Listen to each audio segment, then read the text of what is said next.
Across the vast landscapes of Africa, few traditions carry as much mystique, depth, and timeless wisdom as Ifa, the ancient Yoruba system of divination. More than a ritual, Ifa is a living library of knowledge, philosophy, and spirituality.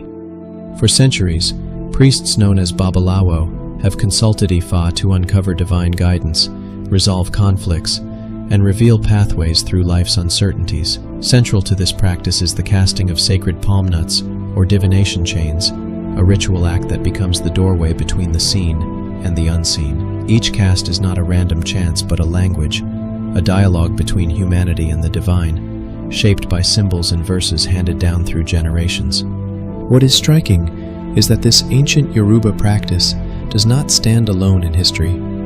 Across cultures and faiths, humanity has often turned to symbolic casting lots, stones, bones, or sticks in pursuit of divine direction. Even within the pages of the Bible, we find echoes of this universal impulse. The casting of lots to discern God's will, to choose leaders, to distribute lands, and even to determine the fate of nations. Before reason, democracy, or debate, there was the humble act of casting, trusting that higher powers would speak through chance, order, or pattern. Ifa, then, provides us with not only a window into Yoruba spirituality, but also a powerful lens through which to understand why casting lots appears so prominently in the Bible. The Bible never explains the origin of lot casting. It simply appeared as an accepted practice. The first trace of divination appeared in the book of Exodus, chapter 28, verse 30. You will put the Urim and the Thummim into the breastpiece of judgment, and they must be over Aaron's heart when he comes in before Jehovah. Casting lots itself was mentioned explicitly in Leviticus, chapter 16, verse 8, where Aaron had to decide which goat is for the Lord and which is to be sent into the forest. It then appeared randomly, even till the New Testament, where the apostles had to cast lots to find a replacement for Judas Iscariot. So they cast lots over them, and the lot fell to Matthias. There have been legends that explain where the practice might have started from. One of them is that it was borrowed from Africa or Asia through Moses, a man of two worlds. You see, Moses cannot be separated from Africa. Firstly, he was born and raised in Egypt. Exodus, chapter 2, verse 10. When the child grew older, she brought him to Pharaoh's daughter, and he became a son to her. She named him Moses. Then she married from Cush in Exodus. Miriam and Aaron began to speak against Moses because of the Cushite wife he had married. Moses' mentor was Jethro, a Midianite priest who was also his father-in-law, and whom he spent 40 years with, according to Acts, chapter 7, verse 30.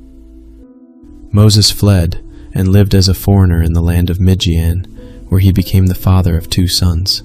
After 40 years had passed, an angel appeared to him in the wilderness. Midian today is in Asia, part of Saudi Arabia, but Aaron and Miriam used the term Cushite to describe Moses' wife. Cush is a term generally used to refer to the territories at the southern part of Egypt, which is populated by black people. Could Jethro have migrated to Asia? Or what could be the missing piece? Moses moved back to Egypt to lead the Israelites. At a point, while they were in the wilderness, Jethro traveled to meet the Israelites where he advised Moses on certain matters. Exodus 18 said, Moses immediately listened to his father-in-law and did all that he had said. All this, and the fact that he learned circumcision from his wife, points to the fact that he did learn so much things while he lived with the Cushites and transferred the practices. While both practices seem to have roots from Africa, there are many other similarities to be pointed out from them. Both Ifa and casting lots involve the use of symbols to represent broader concepts or spiritual truths. For example, the pattern of the cowrie shells or the arrangements of the palm nuts in Ifa is symbolic and represents particular messages.